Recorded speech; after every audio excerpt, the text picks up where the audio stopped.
Alrighty here. Just a second here. Screw it. Anyways, I was going to turn the screen around so I don't have to hold the cell phone sideways. But anyways, welcome to Journey into Satanism Part 5, the rituals.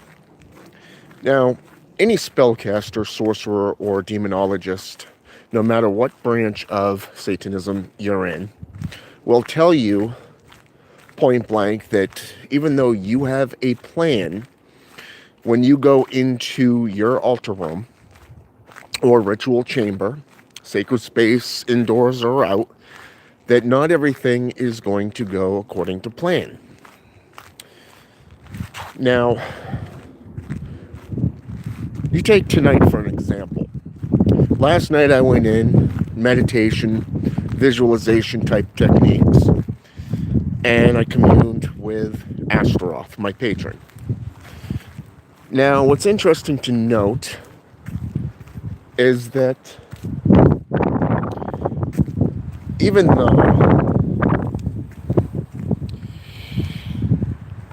tonight was supposed to be part 2 of this type aspect, yesterday, well, I should say last night, Astaroth showed me some things, and I delved into heavy research mode. Reached out to some colleagues, some friends, people that I trust, and asked if they had seen this particular sigil. Well, a few of them who've been in the occult and Satanism, Santa Muerte type thing for a very long time has basically, how should I say this?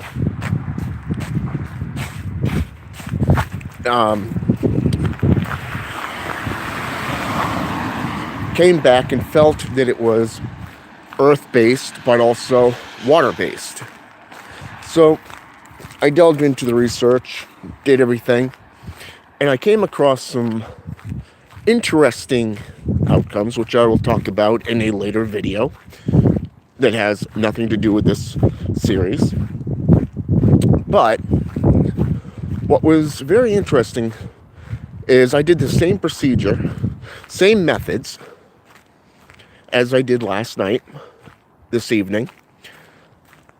For about 2.5 to 3 hours, I was in my altar and nothing happened. But when I was fed up and ready to close down the altar room, something occurred that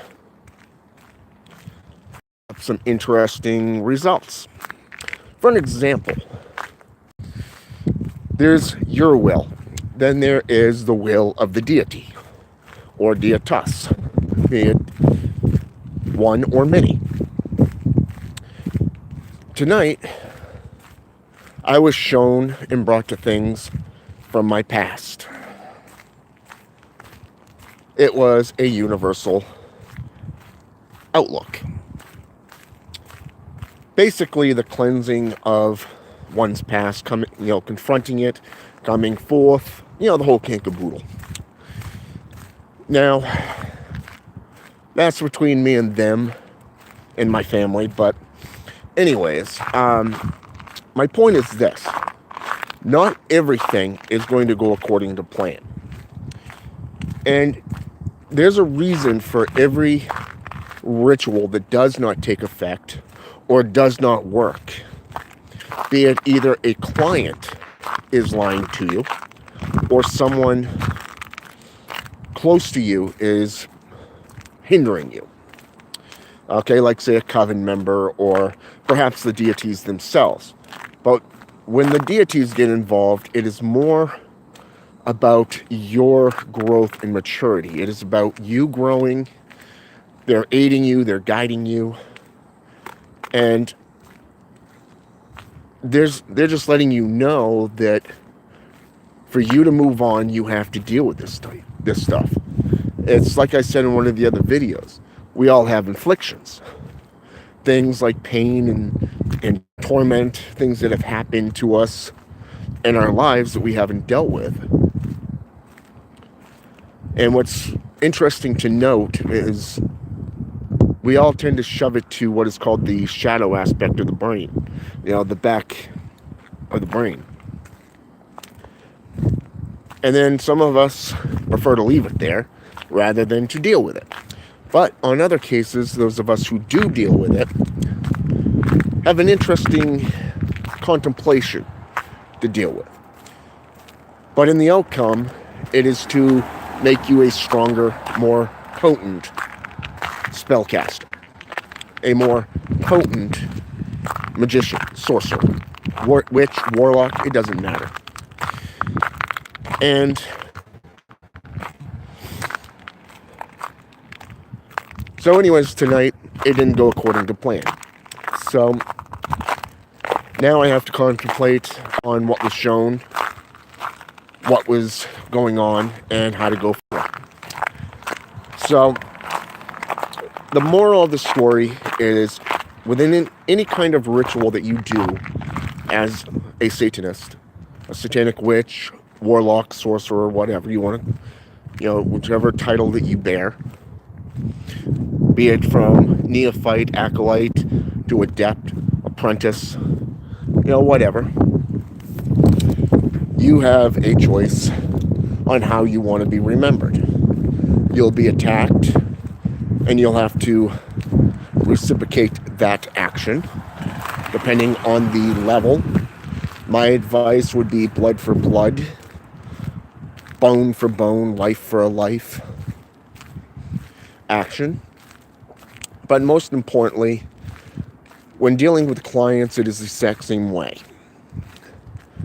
Utilize what you know and not overpush it. Because there's a time and place for everything. And when you get into your rituals and you start learning about the keys and the appointments, the tools and everything and how they work, you'll understand this. And you'll even get to be more potent. All right? So with that said, that's been number 5, the rituals. I will do a complete workup on this on another date. And within the next video, I've got some plans on what will be revealed and what will not be. So we'll just let the deitas inform us. All right? All right.